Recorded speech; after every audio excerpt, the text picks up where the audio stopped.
Hello everybody, this is Peter the Rock. It's Sunday afternoon. I'm on a walk from Croxley to Rickmansworth through the woods and fields, and I've just got negotiated an especially boggy bit. But let's look ahead, and we're reaching a sort of water world. There are ponds, streams, and rivers galore around here. Well, a few anyway. It's appropriate really because it's rather a wet day. It's, as weathermen say, threatening to rain, but in fact there are just microscopic amounts of H2O descending towards the earth. This river is, I've never seen it so big. It's almost bursting its banks, and the sort of overflow ponds are quite useful when this happens. It's just rained a lot lately, for weeks it seems, and we're now in early February. It seems that January is a bit of a write-off as far as sunny days was concerned. This river is the River Chess. It starts off at Chesham, just the west of Chesham, 2 or 3 little sources. And ends up only a mile or two that way in the, I think in the Granina Canal, or perhaps the River Colne. Doesn't really matter. But this is one of the few places on the river where you can actually walk along it, close to it. You can walk all the way from Rickmansworth to Chesham, or vice versa, 10.5 miles, quite near the river.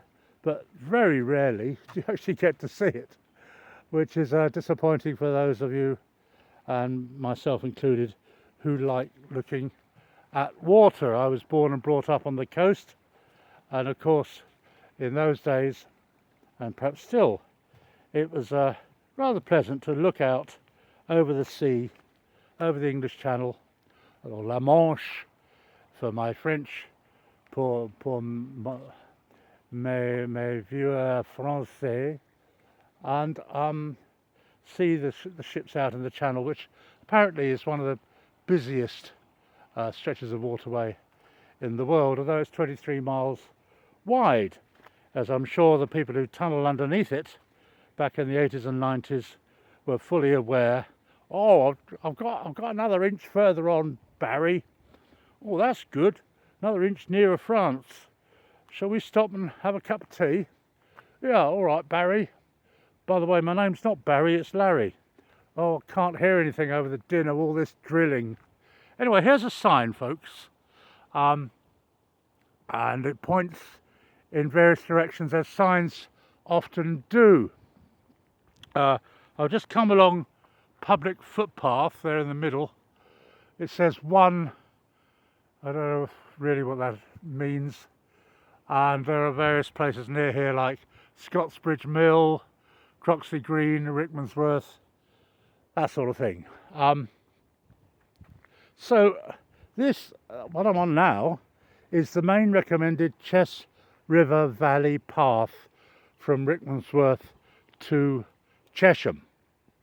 I'm only about a mile out of Rickmansworth, and in fact I'm going towards Rickmansworth from Croxley, which is not a recommended walk at all.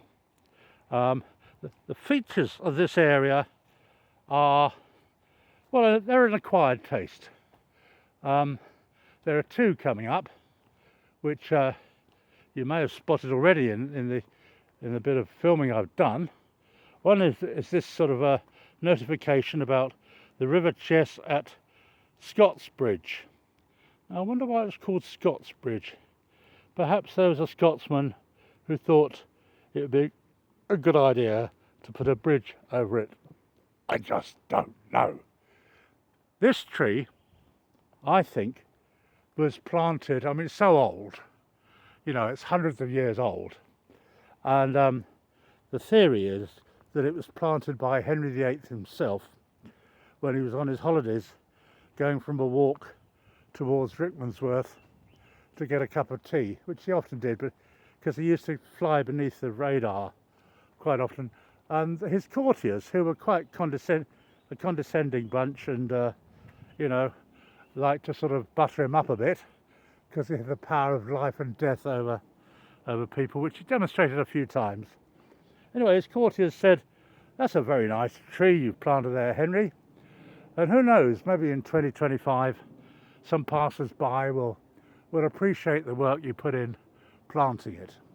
Why don't you stick a plaque on it?" By the way, there are some mushrooms down there. "Why don't you stick a plaque on it saying Henry VIII planted this tree?" And of course, Henry replied, because he was a modest man, he had to be quite an extrovert, because that was expected of monarchs in those days. They didn't want them shy and retiring. They wanted them loud boys. Ow! Sugar. Ow. Sorry. Ow.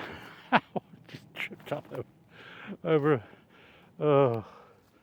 Anyway, modestly he decided not to stick a plaque on it, just as well, because when he planted the tree in 1542, I think the plaque might have worn away by now.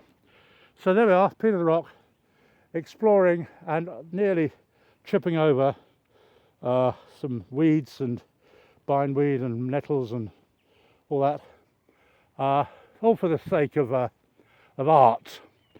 And I shall walk along this river as far as I can and get to Rickmansworth before it gets dark. Thanks a lot for watching. I'm sure you've liked and subscribed, and you can do it if you want to and you haven't done it so far. Thanks a lot. Take care. Cheers. Bye.